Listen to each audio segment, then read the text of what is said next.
What's up, my fellow nerds? Welcome back. Loki, Season 2, Episode 4.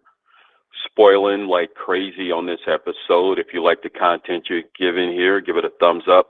PS5 giveaway at 2,000 subscribers. And Super Bowl weekend, a Sleepy doing a dance to the Macarena extravaganza. No, Looks like it's going to happen. All right, no. just once again, we are going to spoil. If you ain't seen episode 4, go away and come back later, and then maybe Sleepy will be dancing anyway. Gecko, what are your thoughts about this episode? I thought this Each, episode. go I ahead. thought this episode was good. I honestly have to be honest. It stepped up from last week's episode, and to be honest, that's what we expect from a series. To get better and better and better.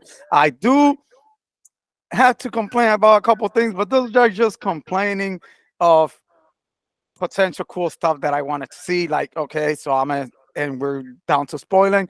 Um, go, Loki getting pruned by Loki. Like, damn it, you could have done something cooler with that. Like I guess it makes sense as the whole time thing and the time splitting and the whatever the timelines.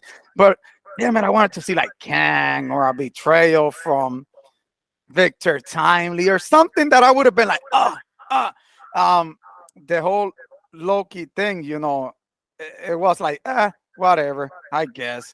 Um, Another thing that I have to complain about is Victor Timely getting killed. I know it got a purpose, but to me, damn it, I thought he did awesome with his character. I thought it was funny. The way this guy could act is just amazing. I just had to give him that. And the fact that he runs and boom, turns into spaghetti, like my fellow Sleepy said before the episode start, like Mr. Fantastic. I was like, oh, come on, what the fuck? Um, and the other thing that I hated was the ending. I know it's supposed to be a cliffhanger and whatnot, but just take it to black and leaving it like that just feel like a damn it. Now I had to wait another week. Nothing bad about it. All these are obviously minor things, and they're nothing bad. It's just me as a fan. Come on, I expected other things and wanted other things, but besides that, I thought it was a good episode. The episode had me on my toes. It brought up more questions with the whole timeline, how it worked and whatnot. So it brought up more questions. Um, but overall, the episode was great. I have to give it a 9.5.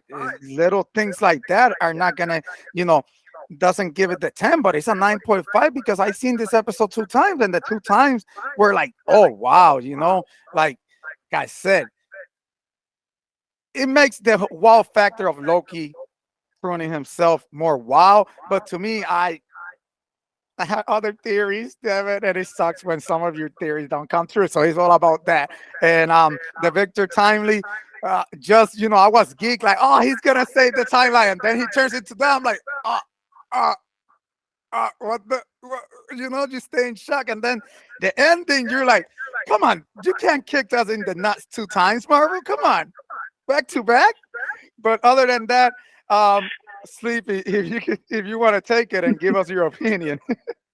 I see your 9.5, and I raise you that other 0.5 because I'm not that much of a comic book person. For me, that shit was solid. That episode was some Marvel that we haven't had in a while, like a very long time. Serious shit. Like, dude, like you said, he was running out and got completely spaghetti. Like, I'm sitting here like, let's go. What the fuck? What did you do? Like. And then the whole thing blows up, and like I'm seeing theories online that was the catalyst to put him across the entire multiverse to create all the variants of Kang. Like that's a theory I've been seeing going on, is him being spaghettified made him go completely throughout all the chaotic new timeline. Mhm. They pretty much just wiped everything that we knew, and they can do whatever the fuck they want now, at least in my opinion. And it's fucking cool to see that they're finally trying to fix so many holes that they've had in the story this whole fucking time. Like, going back and like watching Miss Minutes smile while these fucking people are willing to be cubified instead of actually joining them. They're like, no, how does it make you feel that we would rather completely squashed in this fucking box than help you? Like, when Sylvie took over X5, like, dude, just there's so many parts about this episode that made it feel good. Like, and then it did, like you said, it did not help with the ending the way it was. Just completely cut to black. Like, that's some fucking Infinity War snap bullshit that they played on us in a TV show. Like, it was great. Like, I have almost no complaints besides, yes, I wish I seen Victor Timely more, but his death might have just accelerated everything that we've wanted with Kang beforehand. And I'm fucking ecstatic. Take it away, Tony. A 9.5? A 9.5? I must say, are you too fucking nuts? This is a 13. This was fucking perfect. Perfect. Finally, Marvel has stepped up and has actually passed Andor, this show, so far as my favorite show. The Victor Timely thing was perfect. That's not a Mr. Fantastic thing. That's an Ant-Man Quantumania thing. You guys forgot when he became Giant Man and he rose up to that, what we thought was that quantum engine thing, he became spaghetti. He got too close. That's where that comes from.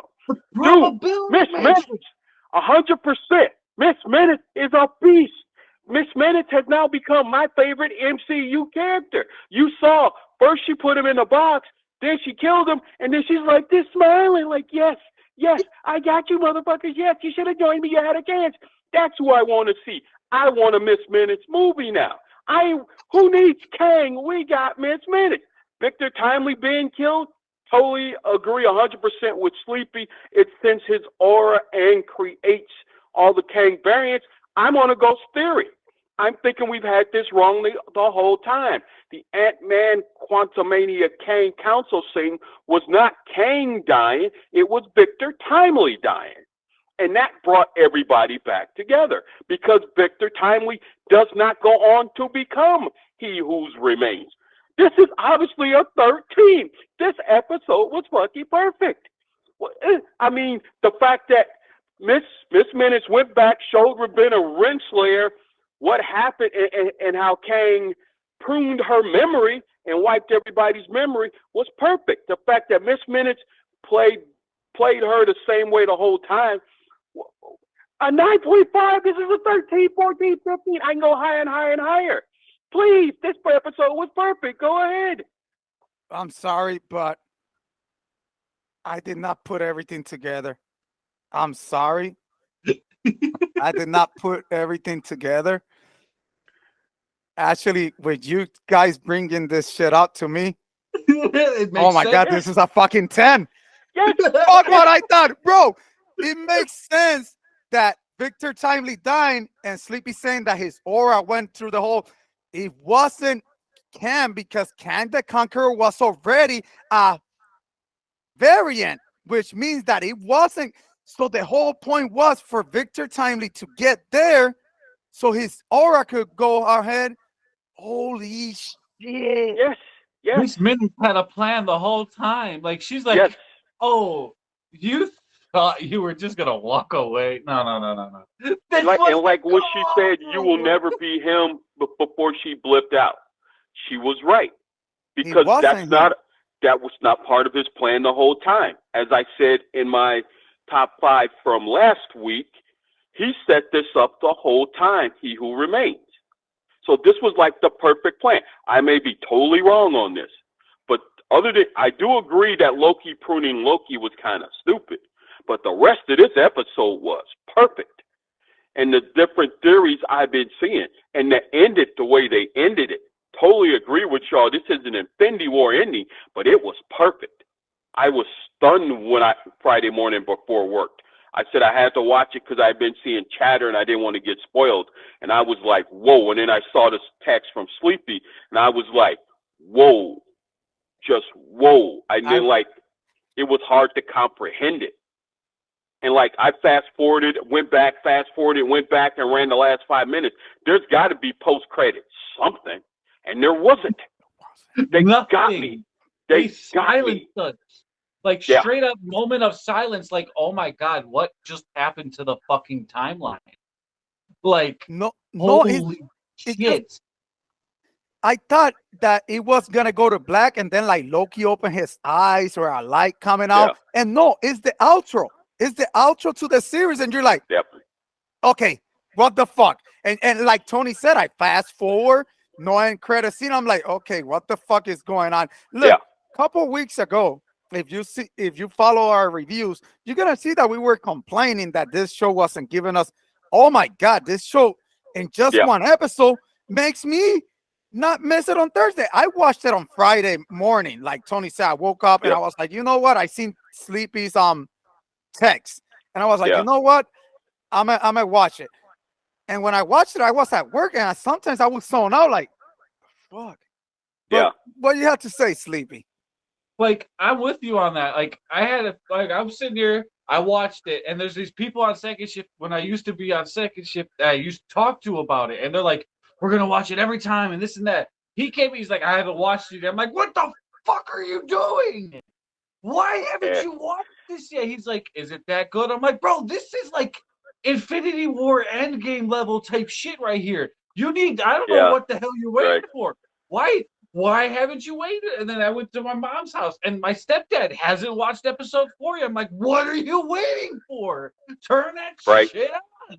Like, I've been waiting all morning just to talk about this with you guys because I'm just sitting in my chair like this, waiting. Like, this was a fucking phenomenal episode. It tied up a lot of the questions that we had earlier.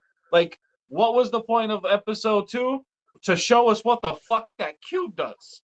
Like, episode 1, it set the stage for the future, where we saw everything falling apart.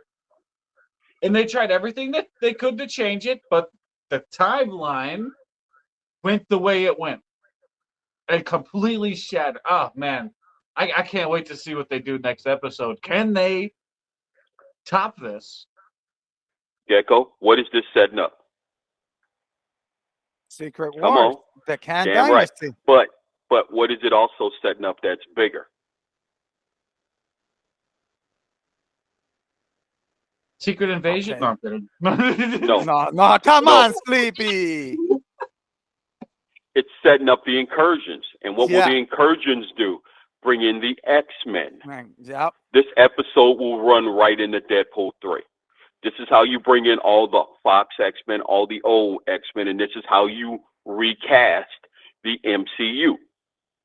This is perfect. Now, is this the same incursions that Clea tells Doctor Strange? That's a different incursion. Remember, there were multiple incursions. I'm going to do a spoiler for the Marvels, so if anybody out there doesn't want to know this, 5, 4, 3, 2, 1.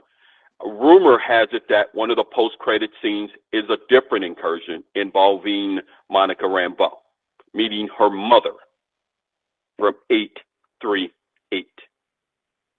Deadpool is supposed to make a visit, him and Wolverine, to that same 838 where she survived. And I also believe Mr. Fantastic survives. We know Captain Marvel's gone, and we know Black Bolt is gone. We know Professor X is gone. So this show is supposed to end, and then not set up a season 3. It goes into the movies. They can't really talk about a season 3 because of still the actor strike going on. That's why they're canceling a lot of things and redoing a lot of things to set that up. But you can't really do anything without actors. You got the writers back now.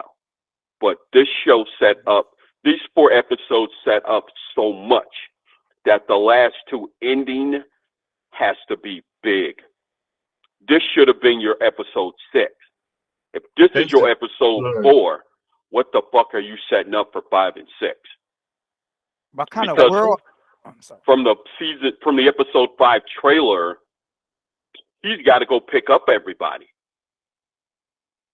because the black chick is a doctor. We do see Ravonna in the void in some of the trailers that we have. We do see Loki at a jet ski dealership, which is where he probably goes to pick up Mobius. And what the fuck is Miss Minutes going to do? She can come back. She's AI, just like Ultron. Just like they can bring back Ultron, she can come back. But which version of her will come back? Because she's sentient. He gave her the authority to be sentient, as she explained it in episode 3, and now she set up the perfect plan. Because she told you at the beginning, we don't need him. We can do this ourselves, and they did. And without them turning on the magic powers of Loki and Sylvie, they basically win. Another question that was brought up by Emergency Awesome: does the Infinity Stones work now? If you turned off the magic, did you turn those back on? I don't think they would work because they're not in their home universe. That was the whole point in the beginning, was because they were Remember, part of the universe. The home universe, that's the comics. That hasn't been proven in the MCU yet that rule exists. So we don't really know. So that's what I'm saying. That could be one of the differences, that you can take Infinity Stones from one universe and use them in another. And like I said, they have totally changed what they do with the way the rules work in the MCU, and the TVA was basically created to clean up timeline stuff. Because remember, Ultron and What If took Infinity Stones from one universe and decided destroying all of the multiverse. Mm-hmm. So that means Infinity Stones do work in multiple universes in the MCU. Okay, that's fair. So where we're going with this, I have no idea, but I'll still give this episode a 13. It was fucking perfect. Outside of the Loki pruning Loki thing, everything else was perfect. Gecko? That would be nice to see if they use the Infinity Stone in some capacity. Like, but I do want to see what the next 2 episodes do bring, and how do you end this season, bro? Like it's so many questions, because like Tony said, if this is episode 6, then you're like, oh damn, anything. But you're giving 2 other episodes, and then like Tony said, they're not talking about season 3, so this most likely leads into the Marvels and into No, it does not lead into the Marvels. They said it only leads into Deadpool 3. Deadpool 3, okay. Yeah. But, okay. Because that's the rumored post-credit is Deadpool. Oh, okay. For episode 6. So go ahead, finish your thought. But like you said, I didn't see the big picture. I only seen what the show gave me, and that 9.5. But once you guys brought everything up, and that's why I love these spoiler talks, because once you guys bring everything up, I can't wait to get done doing this with you guys and start researching, because oh my God, it does make sense. Like we always thought, and it's crazy how, if you see, it's like can create himself, or he who remains create himself, but he also creates, like Obi meets Sam. He's like, oh, can you sign my book? And can you sign my book? It's like, okay, so this is all your inventions, but I wrote the book, so I'm a fan of you. And then Victor Timely's like, but I'm a fan of you because I read the book. And it's weird how it works, like how everything works there. And then, oh my God, you know what? It shows you the paradox of his name itself, Ouroboros. Yeah. Finally started it, but somehow Ouroboros had a design. Like, it doesn't show you in this exact episode how it worked, but it tells you, like, Ouroboros carried it, Timely started it, and then Timely disappeared, and Ouroboros continues. It's like a continuous cycle. Like, it's happening. But it's crazy. No, but it's crazy because it's somehow like, okay, now taking it back to when He Who Remains said, oh, I paved the way here. Now it does make sense. He did pave it, because what a coincidence that Loki, he actually put himself out there like, oh, I could go there and stop them. And Ouroboros was like, no, you can't. It has to be Victor Timely because it's his aura. that has to be. And then he's Yeah. like, yeah, it has to be me because I created that machine. And you're like, oh shit. Which that's another question. Is that machine an earlier prototype of the one in Kang? Of the orbs in Kang? Okay, the machine and the model is a mocked up version of what they wanted to do. They got that from Back to the Future. The one that's actually out there in the void is 100 times bigger than that. So it's a giant machine, but it's based off of his technology. So this is my theory. He Who Remains had a backup plan, knowing that Sylvie was going to kill him, set in motion to go to that Victor Timely and go from the actual Victor Timely, giving him the book, made him a variant. So that, remember, when they arrived there in 1893, it's the sacred timeline. When he becomes Victor Timely, it's a branch timeline. So by giving him the book, they created a variant. And so basically, who would then in turn read that book and create all his designs that would create the TVA. But it was Ouroboros who read all those things and created the manual. So it's me saying that He Who Remains had a backup plan, knowing what Sylvia would do. Because remember, the final words he says, "I'll see you soon." So I think He Who Remains will come back.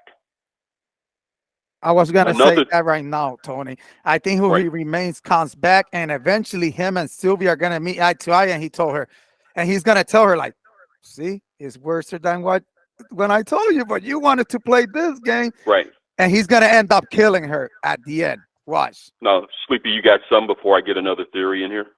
Oh no, I'm just like I'm still flabbergasted in what they did in this fucking episode. Like, just talking about it, all these connections, it's just like, geesh, man.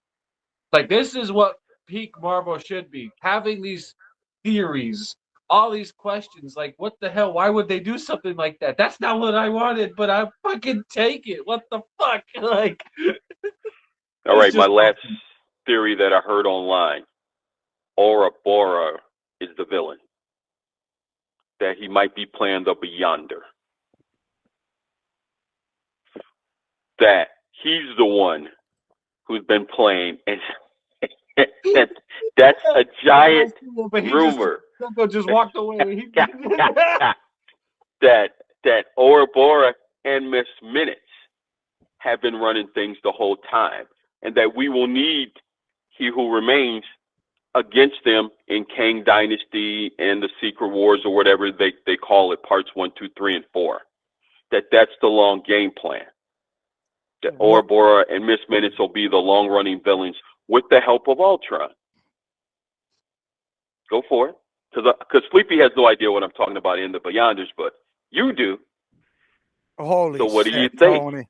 What the fuck, bro? I know I wasn't here last week, so I've been saving all this shit. So no. You're, it's like you're just hurt. You know, this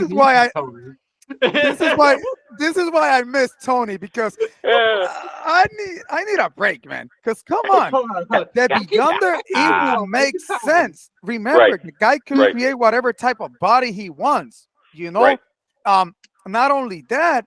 Oh my God, man, that would be fucking amazing, bro. Bro. So like this, we thought we knew what they were doing. These 4 episodes have told us. I apologize to Kevin Feige. You should not be fired, because we don't know what the fuck you're doing. You have totally just turned everything in what's going on, and I love it. I love it. I love not being able to predict, and I apologize for trying to fire you the last year, because you have now come back. I know the ratings are not there, but if you people like Marvel catch up on this show, because this is what we need to set us into this phase. I know Secret Invasion didn't live up to what it was supposed to be, but this show is on point right now. So I don't know, Sleepy. This it's surprising that they have this level of a Marvel turning point in a TV show and not in a movie. Yeah. Do they not feel confident in their movie making abilities anymore, to the point where they need the TV shows to fix all the continuity errors that they've had over the recent years, and that's why the TV shows are so important. Well, Because remember, what if and the TVA in the comics is meant to fix continuity errors as well as alternate endings of storylines. It's what John Campea would call, because DC does this with Elseworlds, a lazy way to get out of a story. But as fans, we like seeing the alternate versions and the alternate endings, because Sleepy will tell you, GECKO will tell you, he hated What If, but he loved What If, because What If would always give you stuff you want to see, but you know you can't see it. So why give it to us even though you like it? And it's the same way with the multiverse now. It's basically, as I've said, it's just a chance to recast. But you have to get there. And it's been a slow burn to get there. And to answer your question on why they do it in a TV show, I think they just had too much stuff to do. Now that they're going to pull back, the strikes help pull back on what you're going to do. Just do quality stuff. Introduce a character one at a time. You don't need to introduce everybody and give them their own show. My problems with Moon Knight is the ending of the show, not the actual show, because I wanted more. But it's also part of this multiverse thing. And now there's talk of a season 2 with that show, which I don't know how you go. Just give me the Moon Knight you got in the comics right now. I'm good.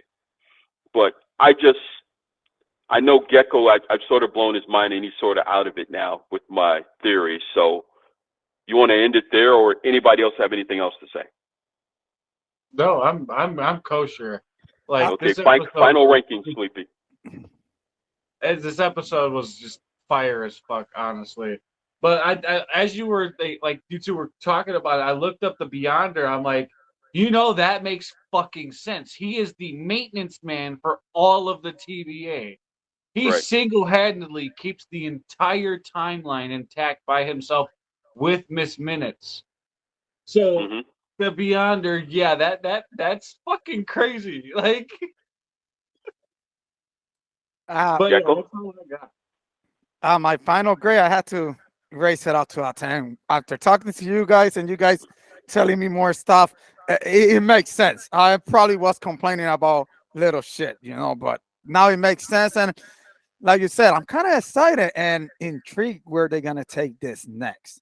So, yeah, I'm going to stick with my 13, because that ending to fade to black, that was just a shock. That was just a total shock. And I still don't know how to process that. I get the entire episode. I get you turning timely into spaghetti, but to just fade it to fucking black, I needed that, and I'm happy they did it. Sleepy? I got one question for you, Tony. Two episodes ago, you guys were saying this is gonna suck without it. Did this make it all better? Yes. Oh yes. Did this reignite that flame that was killing us? Oh yeah. The second question. It's the same thing with Ahsoka. Ahsoka was for the deep nerds of Star Wars. It wasn't for the casuals. And the reason it didn't draw is that no one saw, the Clone Wars period, and no one saw Rebels. So that's what made the ratings suffer. Same here. If you haven't caught up to everything, you'll be lost, because they've done so many shows and so many movies in the last 3-4 years. But I'm good. If y'all don't catch it, so what? That's y'all problem. I know what's going on. We know what's going on. So I'm good. So I raised that second question. Have they officially wiped the She-Hulk variant off of the timeline? She might be fired for her political stance during the strike. That's her greatest fear, not so much her show. So hopefully, I don't want to wish nobody not to work, but I got no problem if they replace her and get rid of that whole show. I got no problem with that. Me too. Whatsoever. But now So she can go. it all makes sense. It's just a variant. That's all. That was not No, taking no, control. no, Let's no, not get no, there. no, Let's cut it. no, We're done. no. All right. If you like the content you're hearing, despite what Sleepy said about She-Hulk, give it a thumbs up, leave a comment. You'll be entered in our giveaway at 2,000 subscribers for a PS5. If I get my Super Bowl pick right, Sleepy in a thong will do the Macarena. He is already working out in the gym to get in shape for this. No matter what he says, we saw him. That's why he went to second shift, so we can work out on first shift and get that body ready for you, ladies. You know which one I'm talking about. You can't.